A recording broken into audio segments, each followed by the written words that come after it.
para hablar con el diputado Antonio Álvarez de Santi sobre un tema que ya está hoy en el tapete o ha estado por varios meses, pero ya tiene que definirse en estos días, y es la fertilización in vitro. Muy buenas tardes, gracias por estar con nosotros, don Antonio. Muy buenas tardes, un gusto de conversar con ustedes nuevamente y sobre todo sobre un tema tan importante como es este, casualmente, de la fertilización in vitro.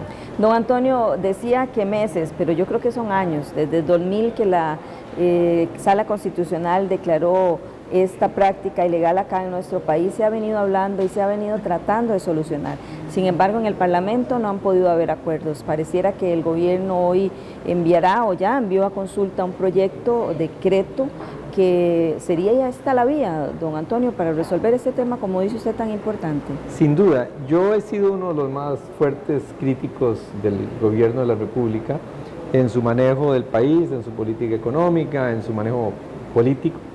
Y debo decir que, sin embargo, esta me parece una de las decisiones más acertadas que ha tomado don Luis Guillermo Solís en lo que lleva de su periodo como presidente. Aquí debemos de recordar que hay una sentencia de una corte supranacional, una corte que está por encima de las cortes de Costa Rica, que es la Corte Interamericana de Derechos Humanos, que además tiene sede en Costa Rica, que dictó una sentencia. Y este es un país de derecho en donde nosotros debemos de respetar y cumplir las leyes y las sentencias, y esa sentencia no se ha implementado como lo ordenó la Corte desde el año 2012, cuando se dictó la resolución. Costa Rica lleva 3 años en mora, en donde no ha sacado adelante la reforma que se requiere, y si la Asamblea Legislativa no lo ha hecho, y difícilmente lo podrá hacer en pocos meses o en pocas semanas, la verdad es que el Poder Ejecutivo tiene que enmendar la plana legislativa y dar una respuesta y dar la cara por Costa Rica diciendo: acatamos la orden de la Corte Interamericana de Derechos Humanos y dictamos un decreto. Ese es el tema sobre el cual nosotros tenemos que ver esta discusión y aplaudir la decisión del presidente de la República. La lucha de quienes se oponen ya trasciende la trinchera legislativa. ¿Cree usted que pueda llegar a traerse abajo ese decreto, o ya definitivamente podría ser la solución? Bueno, podrían intentarlo, llevarlo a la Sala Constitucional, y la Sala Constitucional podría dictar o estudiar el caso. Sin embargo, me parece que a donde se debe de llevar la discusión es en la Corte Interamericana de Derechos Humanos, y la Corte deberá de decir que el solucionar el problema por medio del decreto, tal y como se ha dicho, restablece los derechos humanos que se le violan a los ciudadanos, a las ciudadanas y ciudadanos costarricenses, de que se encuentran en una condición donde se prohíbe una técnica que para la misma sala es total y absolutamente legítima y aceptable. Hablando ya del contenido, don Antonio, la Caja va a interferir, el gobierno va a garantizar los recursos, tiene 2 años a partir de la vigencia del decreto para ejecutar. Se cuida, se protege a la pareja, a la persona que quiera implantarse los óvulos. ¿Qué le parece a usted con respecto a lo que han dicho del contenido del expediente decreto? Me parece muy bien lo que se ha establecido en el decreto y lo que se comenta, porque no lo conozco a fondo, pero lo que se comenta me parece muy bien. Permite que puedan ser mujeres casadas, solteras, divorciadas, viudas, que no debe ser un derecho exclusivamente para las mujeres que tengan una pareja.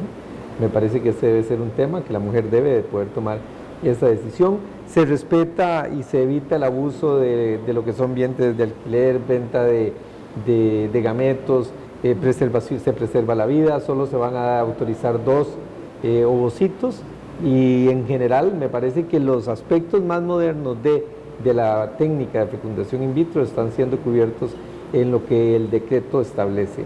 Y creo que es oportuno que también se dicte en este momento, porque yo siempre insisto en un tema que me parece que es muy importante, y hoy quienes nos oyen que puedan entender este enfoque.